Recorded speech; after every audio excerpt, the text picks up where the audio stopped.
The Isaiah Factor Uncensored starts right now.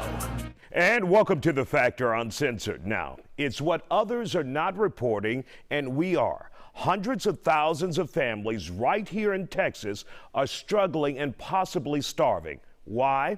Their SNAP or food stamps have been delayed anywhere from 30 to more than 60 plus days. And when they call the state workers for help, they're told be patient. In some instances, that is done with a nasty ass attitude from state workers. And we're reporting on that as well. We had to jump on this because everyone is not pulling in six figures. We have some people on it and demanding answers for us here at The Factor.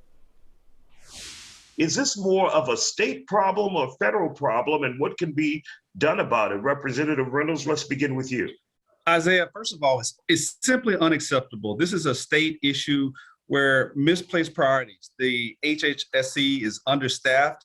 There's no reason for anybody that is already living on the margins, barely making it, not being able to get their essential food needs met. The funds are there, and it's simply they're understaffed. And these people know that there's record inflation, gas prices are high as hell, and it is unacceptable that these people have to wait 30 plus days. Their children could literally be starving because they don't have enough food to be able to get groceries. So I think that we need to staff up. There's no excuses. The federal funds are there, the state funds are there, and I've already made it known to the people at HHSC that they need to get this corrected. There's no reason for people to be waiting over a month, in some occasions 2 months, just to get necessary food stamps so they can keep food on the table. Representative Jones, we had a woman who said in one report that she applied and they told her nonchalantly it'll be 45 days. How is it that employees could tell someone like that whose livelihood and feeding their children depend on this assistance?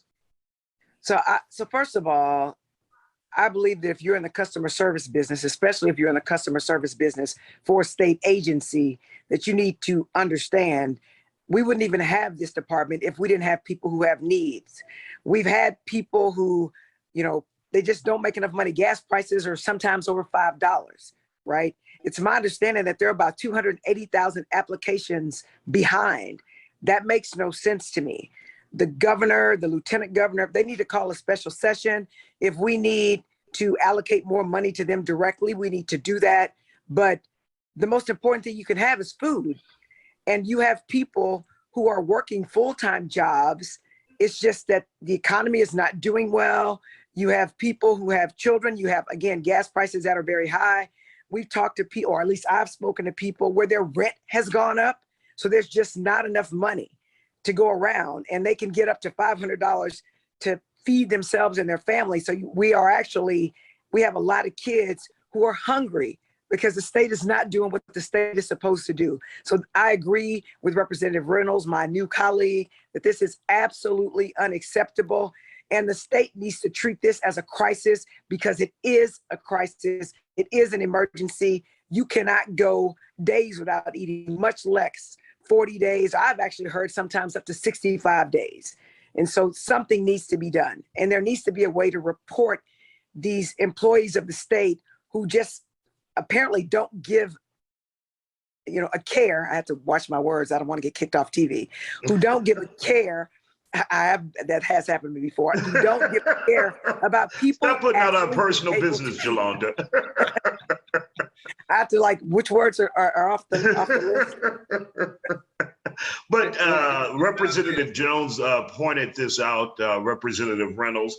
Also an issue is a lack of respect that these individuals are getting from state employees. Just because you're on SNAP doesn't mean you don't deserve respect from an employee. Let me tell it to you straight, Isaiah. We always keep it straight on the Isaiah Factor Uncensored. The Republican leadership, they're looking at this is a poor people's problem. Poor people don't vote. Poor people don't really matter and I'm just gonna keep it real, into the Republican primaries. And so these people should be treated with dignity and respect, not like they're some outcast.